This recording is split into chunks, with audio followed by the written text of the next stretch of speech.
Donc bonjour à tous, membres de la famille France et Authentique. Une fois n'est pas coutume, nous avons un invité dans la vidéo d'aujourd'hui qui est Géraldine de Comme une Française. Donc salut Géraldine.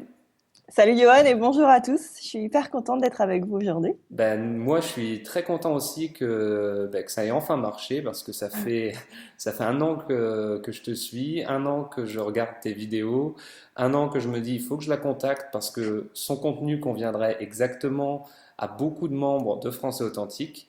Et voilà, après, au bout d'un an, par hasard, on a réussi à réaliser cette petite interview. Donc, je suis très content de t'avoir. Est-ce que tu peux, Géraldine, nous parler de toi un petit peu, présenter qui tu es, ton parcours, etc. Tout à fait. Alors, un petit peu comme toi, ça fait longtemps que je te suivais sur les réseaux. J'avais beaucoup de gens de mon audience qui t'écoutaient. Et donc, me voilà. Donc, je suis Géraldine. J'ai fondé communefrançaise.com pour aider les étrangers à apprendre la culture, mais aussi les traditions et surtout la culture populaire française et la langue française. Donc, comme toi, mon audience, c'est surtout des gens intermédiaires et avancés en ce qui concerne mes cours, mais j'ai aussi toute une partie gratuite où là, contrairement à toi, c'est en anglais. Mhm. Et donc, on aborde, comme toi, des expressions, un petit peu de grammaire parfois, mais surtout des traditions comme la galette des rois. Qu'est-ce qu'on a fait récemment? On peut faire la rentrée des classes, on peut faire les vacances, le mariage en France, des choses comme ça. Et donc, moi, je fais essentiellement des vidéos sur YouTube. Je fais pas encore de podcast, on sait jamais un jour. Et à Mhm. côté de ça, il y a des cours pour des gens qui veulent aller plus loin, qui là sont beaucoup plus en français, avec également une partie en anglais, mais pour des gens qui sont un petit peu moins avancés que toi. D'accord. Mais l'avantage que tu as avec l'outil vidéo, c'est ce que j'aime bien dans tes vidéos qui sont un peu plus travaillées que les miennes. Moi, j'ai tendance, après c'est une question de personnalité aussi, à être plutôt statique et à essayer Mhm. d'expliquer comme je peux. Et toi, tu es beaucoup plus dynamique, tu utilises un peu d'objets, t'as organisé une espèce de petit studio, c'est ça, Mm. hein, enfin, je recommande vraiment aux gens d'aller jeter un coup d'œil sur ta chaîne parce que, voilà, les vidéos que tu fais elles sont marrantes à regarder. C'est, à mon avis, un bon compromis entre l'apprentissage et puis la détente, parce que parfois les gens, après une journée de travail, ils n'ont pas forcément envie d'écouter quelqu'un de statique pendant 10 minutes. Donc, pour peut-être se détendre, voilà, c'est quelque chose de très intéressant. Alors, comment t'es venue un petit peu cette idée de créer comme une Française et de créer cette chaîne YouTube? Alors un peu comme toi, je connecte très bien avec mon audience parce que on a la même expérience que les gens à qui on enseigne. J'ai habité en Angleterre pendant 2 ans. Volontairement, je suis pas allée à Londres parce qu'il y avait beaucoup trop de Français pour moi. Mhm. Et donc, je suis allée dans le nord de l'Angleterre, à Leeds, où j'ai travaillé là-bas pendant 2 ans. Ça se passait extrêmement bien. Et il se trouve que je suis passionnée de culture britannique, un peu comme beaucoup de nanas. On a regardé Orgueil et Préjugés et on s'est dit qu'on allait vivre dans des châteaux avec des jolies robes. Mais au-delà de ça, en fait, le fait d'avoir une culture qui paraît très proche, mais qui est assez différente, m'intéressait énormément. Et je posais beaucoup de questions à mon équipe sur pourquoi tel bonbon est super connu, pourquoi cet humoriste à la télé fait des blagues et je comprends pas, Mhm.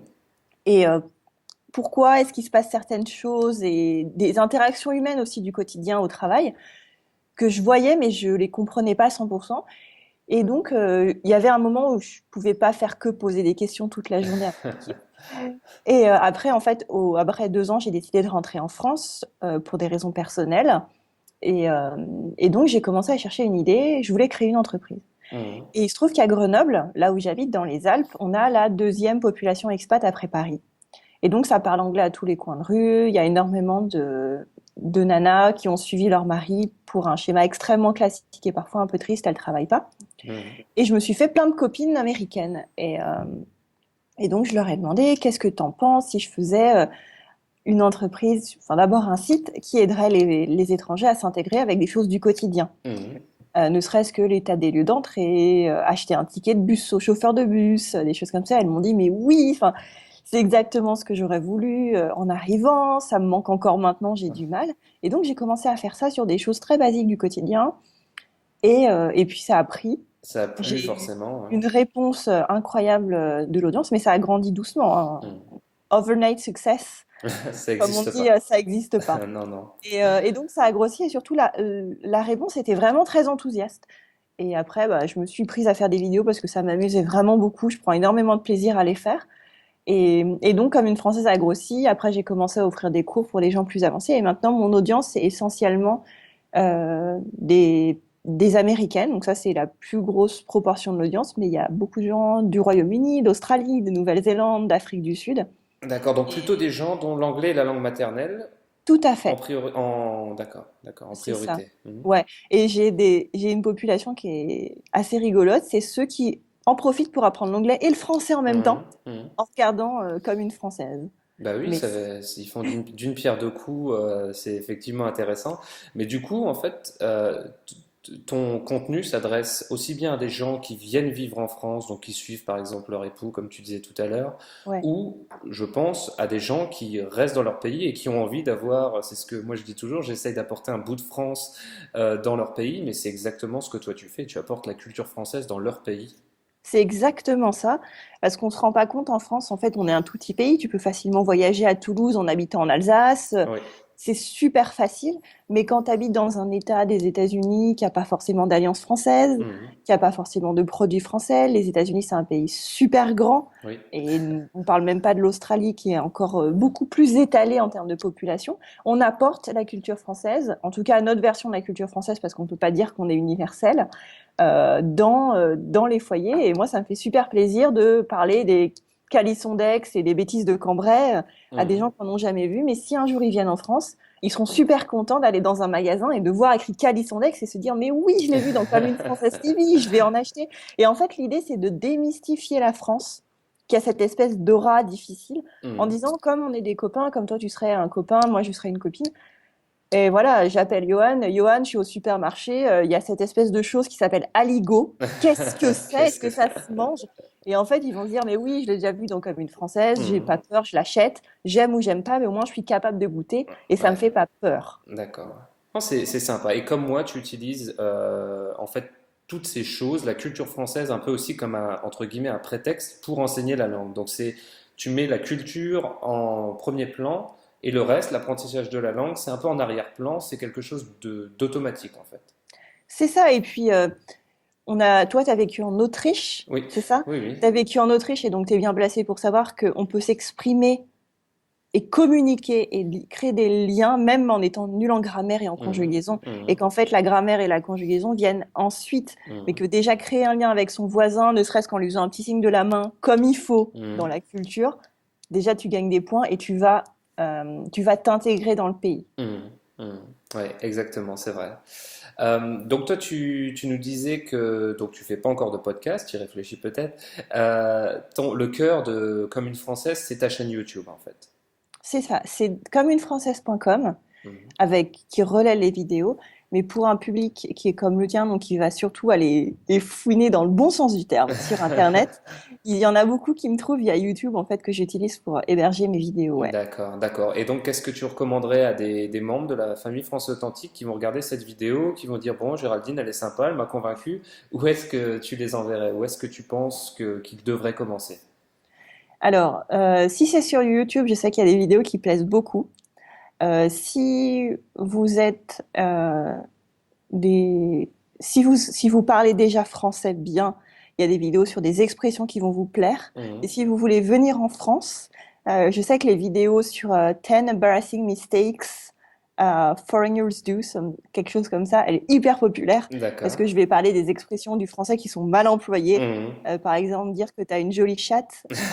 Faut éviter, ouais. Non, des choses comme ça. Et donc, c'est des choses qui font rire souvent, qui font rire parce que tu sois en France depuis un an ou que tu apprennes le français depuis un an, 14, j'ai des gens qui sont en France depuis 30 ans qui savaient pas ça. Mhm. Et du coup, fou, enfin, tu le découvres, bah, tu t'en rigoles parce que c'est un peu embarrassant, mais en fait, tu dis que tu es content que quelqu'un te l'ait dit. Exactement, j'ai vécu ça en Autriche et tu es effectivement content de savoir que tu as fait l'erreur une fois parce qu'après tu la refais plus. Mais il faut qu'on te le dise et souvent c'est tellement embarrassant que les gens ils vont, enfin, il y a certaines personnes qui vont pas oser te le dire, qui vont te laisser Exactement. réitérer cette erreur. Donc je peux comprendre que cette vidéo soit populaire. Et pour des gens qui veulent aller beaucoup plus loin, j'ai beaucoup plus de contenu que je donne par email. Donc le mieux, c'est de s'inscrire sur commeunefrançaise.com. C'est gratuit, c'est sans engagement. Si ça vous plaît pas, vous pouvez partir anytime. Mhm. Et donc là, par email, j'envoie les vidéos tous les mardis matins, mais aussi je propose mes cours qui ne sont disponibles que sur préinscription. Donc, il faut être dans la liste Mhm. pour avoir ces opportunités. Et il y a beaucoup, beaucoup plus de contenu par mail que ce que vous pouvez voir en surface sur Facebook et sur YouTube. D'accord, c'est une question que je voulais te poser. Est-ce que tu utilises beaucoup Facebook pour interagir avec l'audience ou quel outil d'interaction tu utilises? Plutôt YouTube dans les commentaires, plutôt Facebook? Alors, en fait, j'utilise surtout le mail. Le mail, d'accord. Mhm. Donc, c'est-à-dire que on a une relation comme des amis, c'est-à-dire Mhm. que si tu me réponds, je vais te répondre aussi, on peut discuter, c'est super agréable. Mhm. Pour les commentaires, le mieux, c'est d'aller sur communefrançaise.com. D'accord. Donc là, c'est là que toute la communauté est. Si tu as une question, tu peux la poser dans les commentaires et j'ai des super lecteurs qui répondent et qui se répondent entre eux pour Voilà. répondre à leurs questions, se donner des conseils. YouTube, c'est un choix qui est pas forcément le bon, mais c'est un choix parce que j'ai un temps qui est limité dans la semaine. J'ai décidé de ne pas répondre aux commentaires sur YouTube, je réponds uniquement sur le site. D'accord, oui, c'est un choix que je comprends. Moi, je suis même allé plus loin, je les ai désactivés sur YouTube, les commentaires. Donc moi, D'accord. je centralise, on a une philosophie un peu différente là-dessus. Donc toi, tu aimes l'interaction proche, donc par email. Ouais, Moi, j'essaye de plutôt forcer, bon, je réponds aux emails, mais j'essaye de plutôt diriger l'audience vers la page Facebook ouais, pour, comme tu as dit, toi, tu le fais sur ton site, mais j'aime quand les membres interagissent entre eux, en fait. ouais. Et c'est pour ça que je pense que l'idéal, quand ils veulent interagir avec toi ou avec ton audience, c'est de laisser des commentaires sur ton site en bas des vidéos parce que c'est là où tu crées un peu une communauté et où des gens qui sont semblables, qui ont les mêmes problèmes, peuvent s'encourager. Donc ça, je trouve ça sympa aussi. Et puis aussi, quand il y a une question qui est posée, le fait que j'y réponde sur les commentaires, pour moi, c'est beaucoup plus intéressant parce que le reste de la communauté peut profiter de la Voilà, réponse. Et c'est pour ça que j'encourage les gens à laisser des commentaires sur communefrançaise.com parce que comme ça, s'il y a une question, bah, on n'est pas les seuls à se poser cette question. C'est exactement. toujours le cas. Ouais. Et du coup, je peux y répondre, faire des réponses plus longues et plus partagées. C'est très bien, c'est comme tu sais à l'école, souvent tu en as qui n'osent pas poser les questions, donc une personne va poser la question et en fait tu en as 10 dans la Ils salle sont qui là. se la posaient. Oui, exactement, ouf, j'osais pas, mais je vais avoir ma réponse. Donc là c'est effectivement la même chose. Donc écoute, plein de belles ressources. Moi j'encourage vraiment, et je dis pas ça parce que tu es là, mon audience à aller vérifier, à aller jeter un coup d'œil à tes vidéos parce que moi j'ai bien aimé ton style. On est en plus très complémentaires en termes de style. Moi, je suis assez calme, je parle très lentement, etc. Et toi, tu as beaucoup plus d'énergie, tu dégages un truc sympa et Voilà. je suis sûr que les membres de France Authentique apprécieront beaucoup tes vidéos. Et donc, je leur recommande d'aller jeter un petit coup d'œil. Avant qu'on se quitte, ce que j'aimerais que tu fasses, c'est que tu donnes un conseil à l'audience, une chose à faire et une chose à ne pas faire. Donc, bien sûr, lié à l'apprentissage du français, quel est le conseil numéro un que tu donnerais à une personne qui veut apprendre à parler le français? Alors, le premier conseil, je vais dire, ce serait oser. Mais ça, c'est oser. Mais c'est assez facile de dire ça. Mhm, Je dirais plutôt, pensez qu'ils sont comme vous. mhm, C'est-à-dire que quand vous avez un Américain ou quelqu'un qui vient dans votre pays qui parle pas la langue, que ça soit l'arabe, que ça soit l'anglais, que ça soit l'allemand, le chinois, euh, ils galèrent. mhm, Et vous êtes admiratif quand ils essayent. Et ben mettez-vous dans leurs chaussettes mhm. et dites-vous, quand ils sont là-bas dans mon pays, je suis content qu'ils me parlent. Et ben allez-y, parlez-leur en français, même si vous connaissez trois mots. Si vous écoutez Français Authentique, vous connaissez plus que trois mots, j'en suis persuadée. Donc, à mon avis, votre français est bien, bien, bien meilleur que l'anglais de beaucoup de Français. Donc, allez-y, créez des liens, faites-vous plaisir. Euh, et qu'est-ce que je dirais sur une chose à pas En faire? tout cas, ça me plaît beaucoup. C'est ce que non, je recommande aussi de ne pas avoir peur de faire des erreurs. Souvent, je reçois des emails de membres qui m'écrivent et qui, à la fin, écrivent désolé pour les erreurs. Mais moi, les erreurs, je les ai pas vues, les fautes d'orthographe ou s'il manque un accent, j'ai pas du tout vu ça. Je me suis concentré sur le message et on connaît tellement de Français qui font un tas d'erreurs d'orthographe qu'on peut pas en vouloir à un non francophone de faire des erreurs. Donc, je trouve que ton conseil, il est top. Est-ce que je peux donner un deuxième conseil? Mais bien sûr, aucun souci. Le deuxième conseil, ce serait d'appliquer des choses que vous apprenez sur Français Authentique. Donc, si Johan vous apprend une façon de dire oui qui est un peu différente, une façon de poser une question qui est un peu différente, testez-la. Et Hmm. vous allez voir la différence de réponse des Français. Euh, pour moi, qui est une audience qui parle anglais, les Français qui sont sympas et qui essayent d'aider les étrangers vont essayer de parler en anglais. Mhm. Et là, en général, les gens sont choqués parce qu'ils essayent de pratiquer et qu'en face, on leur répond en anglais. Si vous testez des Oui. phrases que Johan vous apprend, vous allez voir que les gens vont répondre en français, ça va vous changer la vie. Mhm. Donc, Mhm. utilisez ce que Johan vous apprend, ou même sur Comme une Française, peu importe, sur des plateformes d'apprentissage. Testez-les, vous allez voir la différence que ça va faire dans votre vie en France ou même dans votre apprentissage, ça va vous changer la vie. Mhm. Effectivement, ouais. Et pour la chose à ne pas faire, qu'est-ce que tu conseillerais? Alors, la chose à ne pas faire, c'est quelque chose que j'entends souvent et aussi que les Français font avec une bonne intention, mais qui est super difficile à vivre, c'est quand les Français vous corrigent. Mhm. Ne le prenez pas personnellement. Il y a beaucoup de Français qui, par amour de la langue et par envie d'aider les étrangers, vont corriger votre français. Mhm. Quand ils le font une fois, ça va. Quand ils le font deux, ça commence à être difficile pour l'ego. Et trois, c'est les gens. Enfin, je sais que mes étudiants se referment Ouais, complètement. ouais. Le prenez pas personnellement. Il y a des gens qui sont stupides, mais la majorité des Français le font avec le cœur sur la main. Ils ont envie de vous aider. Donc, le prenez pas personnellement. Dites oui, merci. Je vais essayer de m'en souvenir, des choses comme ça.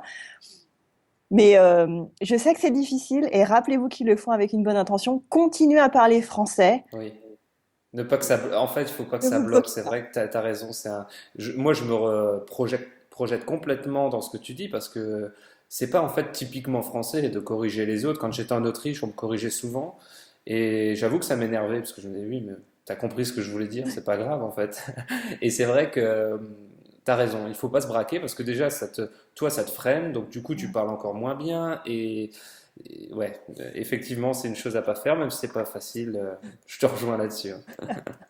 Bon, Géraldine, est-ce que tu veux ajouter quelque chose de particulier sur comme une française ou Je voulais autre? te remercier de m'avoir invité sur Français Authentique. C'est un grand honneur d'être là avec toi et avec tous les gens qui nous regardent aujourd'hui. Si la seule chose à rajouter, c'est si ça vous intéresse, il y a plein de choses en plus à apprendre sur commeunefrançaise.com gratuitement. Vous pouvez vous inscrire à commeunefrançaise.com sur la liste.